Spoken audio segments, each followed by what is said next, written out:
Well, thank you for the opportunity to introduce the new BIC report to you, Connecting Neighbourhoods, the 20-Minute City.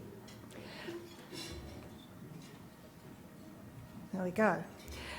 The report has really grown out of Plan Melbourne, of which the lead author of this report, John Stanley, was heavily involved in the Ministerial Advisory Committee, and I was one of the writers in the report.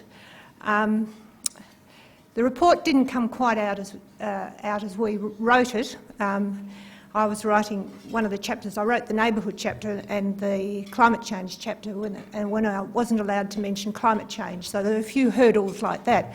But fortunately, the idea of the 20-minute city came through and has grown since. And it seemed to attract the most attention from the public and people. It was an idea that sort of grew and people grabbed hold of and liked. So what I'm going to do tonight is just introduce you a little bit to the idea and what we say in the report. So I'm going to talk about what we want from our cities, land use transport challenges, the idea of a 20-minute city, and what might be some take-home messages from this report. Now, the first big question we feel is what do we want from our cities? And if you look through the reports and ideas all around the world of the cities, they've all got similar things. They want a productive city. They want a low-emission city, particularly around greenhouse gases. They want a city that's healthy and safe. They want a small environment footprint. They want it to be fair and equitable and as good for our kids and their kids as for us. That's the concept of sustainability for our future generations. And one that isn't often mentioned, but I think is quite important, and it's places with their own identity. What's unique, what's exciting, what's innovative about your city? Now, as these sort of ideas come through with many of these cities and their reports, the problem is how do you actually get to this point? What are the arrangements? What do you do to achieve these outcomes? So there's a few ideas about this in this 20-minute city report. There's also a number of challenges which actually make it difficult to achieve these outcomes, and some of these are listed there. Economic productivity growth rates have been poor. This is, for the city as a whole, not in the centre of the city. The centre of the city is usually an exception. Congestion is increasing on our roads and in our public transport. Emissions are increasing, particularly from road transport. And unfortunately, Australia has close to the highest per capita emissions, greenhouse gas emissions rate in the world. And this line John put in, obesity is a growing problem. Those living in our outer suburbs are at risk of social exclusion and associated problems, low-income housing stress, youth disengagement. And actually, I believe, I'm a social scientist in my background, and I believe the way we're designing many of the cities at the moment is that we're actually creating social exclusion by the way we plan it and the way we design them. We're actually building this into the city. Loss of a sense of place and environmental quality is a problem, and we have a major infrastructure backlog, particularly in our cities. Now, of course, there's lots of other issues, but I can't go into them in this brief presentation, such as population growth, cultural diversity, ageing population, etc., etc. Now, just to look very quickly at a couple of these issues, this is a graph that shows Sydney and Melbourne, and it shows the importance of the centre of the city for productivity. If you look up the vertical axes, it's gross domestic product per hour of work, that is productivity. And if you look, there's a very steep descent as you move out from the city. So the bottom horizontal line is the distance from the CBD. So this illustrates the case for Sydney and Melbourne.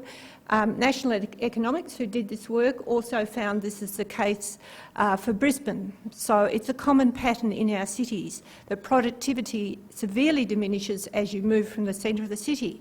And this says something about us for transport. It says that it's very important to actually have good, fast transport into the city. And the only way you're going to do this is through public transport.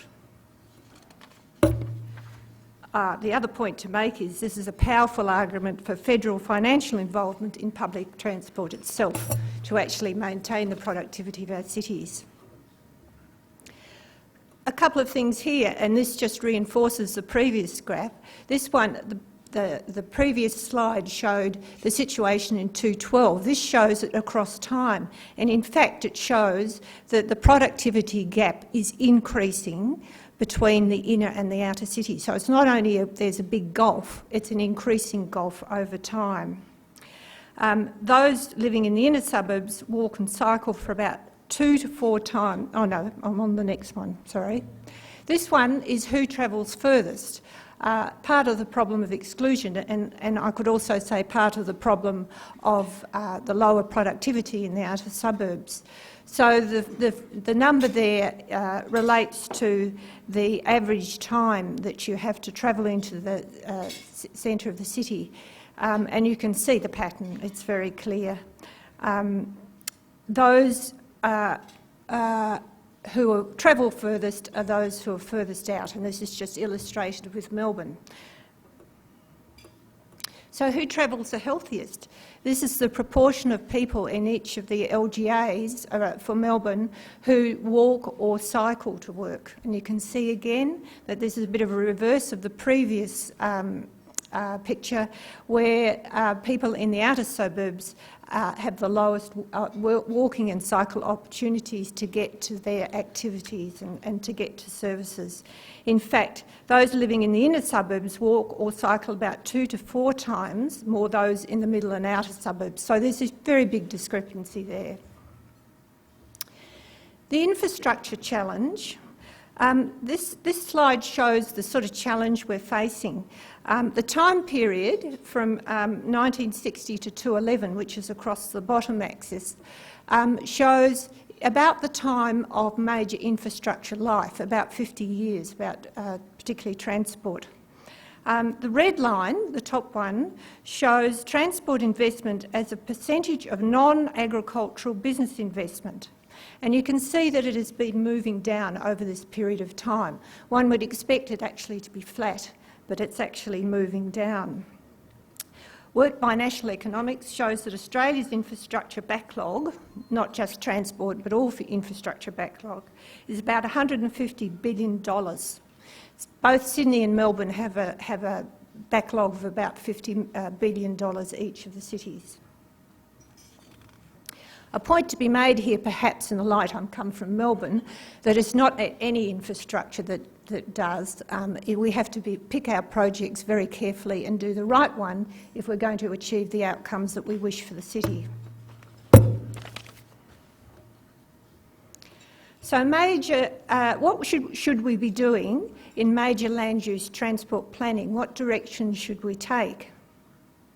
Firstly, we should be ensuring that the CBD inner cores of our cities remain strong. You can see from the productivity it's very important to get the transport right, to get people into the CBDs, to keep the productivity high. We need to develop strong mini CBDs in the inner to middle rings. We need to increase mixed-use densities more broadly in the inner and middle suburbs. We need to plan our middle and outer suburbs on the principle of the 20-minute city. We need more focus on placemaking across the whole city, and we need to lift our rate of infrastructure expenditure. The inner mini CBDs could be about at the rate of 1 million population, and they should be clustering around universities and medical centres and things like that, with the transport structured around that, so people to increase accessibility. So what's the 20-minute city about, which is one of the points that is very important in the whole idea of transport infrastructure? It's enabling people to reach most services and activities by 20 minutes using public transport or active transport, which is walking or cycling. To achieve this, we've got to do a number of things. We've got to increase the density of houses and buildings in these neighbourhoods or 20-minute cities and make them mixed use so we don't segregate industry in one area and people in the other in most cases, so we can mix things, put them together. We need to provide local services much better. We need to ensure high-quality local public transport and active transport choices. And we also need to engage local communities to make the decisions about where their own priorities are with this and what they want, so they get a sense of place and a sense of a place where they want to be and remain, so they don't travel out to other areas. So just a little bit more on density.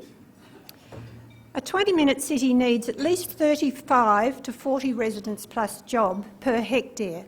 Ideally, this should be around about 50. Ontario, which has done a lot of work on this in Canada, and aims to have about 50 across the city by, I think it's 2040, says that it should be around 50, and some places in Europe are actually much higher than this and work very well. This means about 20 dwellings per hectare on the fringe. That's about a third higher than we're achieving with planning at the moment. It implies a catchment of about 5 kilometres radius and about 200,000 population. And it means more diverse mixed-use activity centres and greater housing diversity. And if you can see with the maps on the right-hand side there, we've got a long way to go. This is Sydney and Perth, and the grey areas don't meet the 35 jobs plus residents benchmark. So a large area of our cities, actually, we haven't achieved this standard, but we tend to, as we achieve this, as we move further into the centre of the cities. So which activities are needed attention for a 20-minute city? So we've got to really put the essential needs in there. Medical centres, community facilities, entertainment, offices, education, etc. And more attention needs to be paid to smaller scale, localised, multi-purpose recreation facilities in the arts and what people want to do for entertainment. And again, I emphasise local decisions are vitally important to get a sense of belonging in these areas and get what people want so they won't travel out. We need minimum public transport standards to support this 20-minute city. Services within 400 metres walk of residents. Work by Robert Cervero, who's done a lot of work in this area, says the shorter distance you have to walk to a public transport or a bus stop, the more likely they are to catch the bus. This is very important. We need frequencies of 30 minutes or better for 18 hours a day. John and I have an argument. I say you've got to go straight to 20 minutes. He says we can't afford to do that, so we'll leave that for our discussions. And with this needs to be supported by coordinating all forms of local transport. How am I going? All right? Okay. We need improvements to local transport, and this is actually beginning to happen in UK and some of Europe, and they do it under the title of total transport, where all local transport is coordinated, all the modes are coordinated together, and including things like ambulances and taxis, and it even goes down to far where they're trialling the fact that we want outcomes, some government departments are seeking outcomes around education and health. And transport is vital for these departments to achieve those outcomes. So what they're doing is actually using the funds from these departments to actually get the transport right. So there's a cross-funding element in here to help the other departments achieve the goals that they want, which is a really interesting move. We've got a trial in Warrnambool at the moment called Connect You, which integrates local transport. It's a social enterprise which uses the capital assets that are in downtime, and there's often a lot of those, especially around community transport facilities and buses and cars, to move people around. And this has been very successful, and we're hoping to replicate this trial in Victoria and other places around Australia to get this idea of total transport and integrated transport more widely accepted. You're probably familiar with the term social capital. 20-minute city achieves other things like the development of social capital. Public transport's an enabler. Social capital is getting people together to support each other and to build capacity of people. How do you do this? You have to actually get together. So public transport's very vital, especially local transport. It connects people to what is known as third places. So part of the service and infrastructure we need to build are cafes, casual areas, and this is often forgotten in town planning, that we need these less formal areas for people to get together. I'll skip that one because I'm using time. We also need good design, sense of place, innovation, creativity and a green environment. And again, transport is essential for this. Getting the big trucks going out of the centre of the neighbourhoods, getting them away from schools, getting main roads away from schools, stopping main roads, cutting communities in two. I do tell a story where an old lady once said to me, I don't know whether you know Burwood Road, a very busy road in Melbourne, and she lived one side and her corner shop where she bought her stuff was the other side of the road. To cross the road, she had to walk up to the bus stop, catch the bus, take it up to the traffic lights, press the lights to cross the road, get the bus back down to the shop and then reverse that, because there was no way she in time could safely cross that road. So we need to be very careful about what infrastructure we're building and how we do it in communities. Okay, last two slides. The role for federal government. The national productivity benefits of urban public transport demand federal involvement and financial support. It's just as critical that we have this support for the productivity of the nation. The scale of urban transport greenhouse gas emissions reinforces this. So does the welfare and health implications of people reinforce the need to get this right. And in fact, there's economic implications if we don't get health and welfare right, because it costs us all eventually. Federal government involvement should be an integral part of land use transport planning for our cities, in which all levels of government have an interest. And there should be federal financial support for 20-minute city demonstration projects, which should be part of this mix. Finally, in conclusions, Australian cities rank highly in international livability terms, but if you look very closely, it's often the CBD that they're referring to, or the more privileged suburbs in the cities. Our cities are under land use transport stress. The 20-minute city is a key way to solve many of these problems that we're facing. It needs higher densities, more mixed use, better local bus services and a focus on place. This is a real opportunity for the bus industry to take a leadership role in this sort of design about neighbourhoods in cities. And the federal government must be part of this solution. Thank you.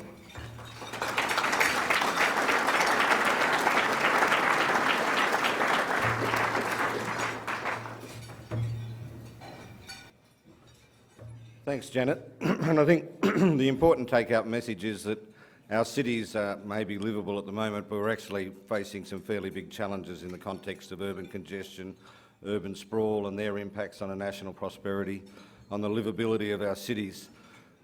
We see a key role and a critical role for the federal government in providing a strategic policy framework that looks at actually how we're planning the cities. Currently we have cities in Australia that have 30-year plans. The problem is that every time we have a change of government, the plan is changed, and so there's never any certainty about where we want to invest in infrastructure and the types of cities we actually want. We think the federal government at a strategic level has some clear roles through the COAG capital city planning criteria and other initiatives like tying infrastructure funding to meeting certain conditions is a critical part of this. The 20-minute city is a simple concept. The 20-minute city is a simple concept. It's really just about trying to put in place communities and neighbourhoods that allow people to do most of the time they need to do or want to do within 20 minutes of where they live by walking, cycling and public transport, and having that as a vision and a foundation for the types of cities we want to live in. We currently don't have that plan or vision, so important for, we think, to continue to think about this and influence the discussion, and it's great to have our federal members of parliament along today.